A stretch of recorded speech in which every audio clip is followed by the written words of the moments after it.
In 1992, developed countries committed to leading global efforts to reduce greenhouse gas emissions. In 2010, they committed to implementing quantified economy-wide emission reduction targets for 2020 under the Cancun Agreement.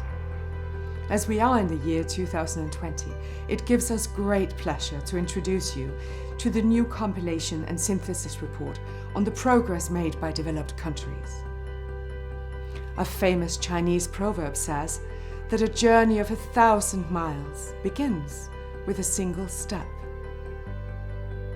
If the temperature limits of the Paris Agreement represent the end point of the 1,000-mile journey, then the latest report on developed country climate actions clearly shows that the journey is underway. Developed countries are working towards their 2020 targets, and many of them expect to reach them with a high degree of confidence. However, some countries must make a greater effort. Between 1990 and 2018, greenhouse gas emissions of developed countries decreased by 13%. For many developed countries, data shows a decoupling of emissions from economic growth. This trend is an important step, but greater ambition is urgently needed now for our collective journey towards the Paris Agreement's goals.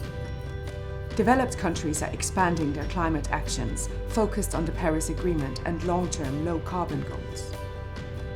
The key policies and measures used include increasing the share of renewable energy in total power generation, phasing out coal, and electrifying road transport. Most developed countries successfully use carbon pricing in the form of taxes and carbon trading systems. Carbon pricing provides a price signal across economic sectors to promote climate action. Climate finance continues to increase. This shows a continued commitment to supporting the global transition to a low-emission and climate-resilient future. Average annual financial support to developing countries increased to $48.7 billion in 2017 to 2018. On a comparable basis, this represents an increase of nearly 10% over the previous biennium.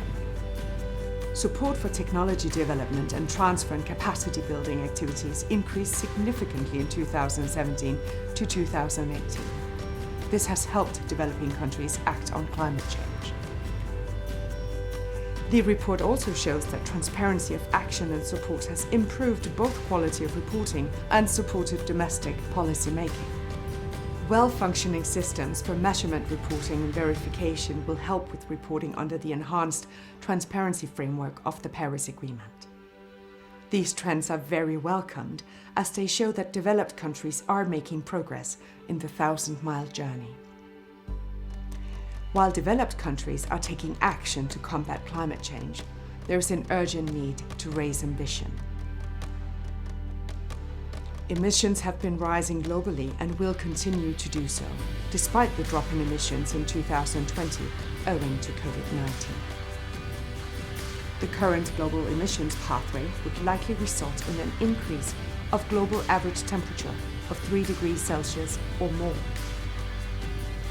This would be significantly higher than the Paris Agreement's temperature limits of well below 2 degrees Celsius and as close to 1.5 degrees Celsius as possible.